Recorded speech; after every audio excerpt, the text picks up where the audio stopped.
명상에는 어떻게 이런 다양하고도 강력한 효과가 있는 걸까? 그 근거로 제시되는 이론은 다양한데, 오늘날 학계에서 주로 거론되는 이론은 크게 두 가지다. 우선은 최근 물리학계에서 말하는 불확정성의 원리로 설명이 가능하다. 이 원리의 골자는 관찰자인 우리 자신도 우리가 보는 세계의 일부여서 우리의 관찰 방법이 우리가 관찰하는 대상에도 영향을 미친다는 것이다.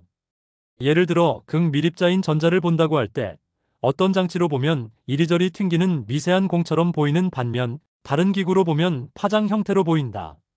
분명 같은 대상을 보는데도 말이다. 그렇다면 명상가가 자신의 몸과 마음을 바로 보는 일종의 참여 관찰인 명상은 어떨까? 불확정성의 원리대로 진행될 가능성이 높다. 명상가의 마음 상태에 따라 몸과 마음이 다르게 보이는 것이다. 명상을 해서 투쟁 도피 반응이 아닌 평화와 이완 반응으로 스스로를 대한다면 삶도 그만큼 편안한 모습으로 다가올 것이다. 그런 평화로운 상태가 일상에 뿌리를 내려 습관화된다면 몸과 마음도 긍정적인 정서에 반응하여 행복 체질로 변모할 게 분명하다.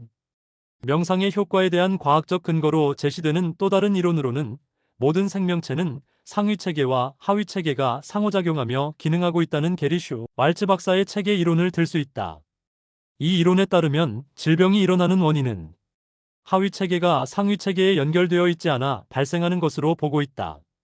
즉 전체에서 부분이 단절되고 고립되어 문제가 발생하는 것이다. 그렇다면 전체와 부분은 무엇으로 연결되어 있다는 걸까?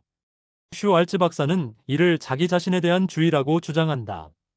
부주의는 단절을 불러오고 단절은 부조절을, 부조절은 장애를, 장애는 질병을 불러오게 된다는 것이다. 역으로 주의를 챙기게 되면 연결을 이루고 연결은 조절을, 조절은 질서를, 질서는 평안감을 일으킨다. 쉽게 말하자면 건강해진다는 뜻으로 자기 자신에 대한 주의가 치유를 불러일으킨다는 것을 의미한다. 이처럼 자기 자신에 대한 주의력을 키워주는 최상의 방식이 명상이다. 스스로에 대한 주의력이 강력해지는 명상을 하면 몸과 마음이 안락해질 수 있는 것이다.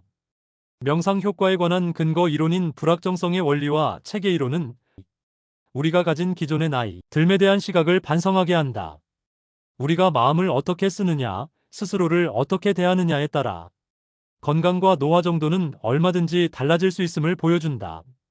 나이 듦으로부터 도피하거나 대결하려고 하기보다는 스스로를 부드러운 마음으로 살필 줄 아는 마음, 습관을 기르는 것이 행복하게 나이 드는 비결임을 암시하고 있다.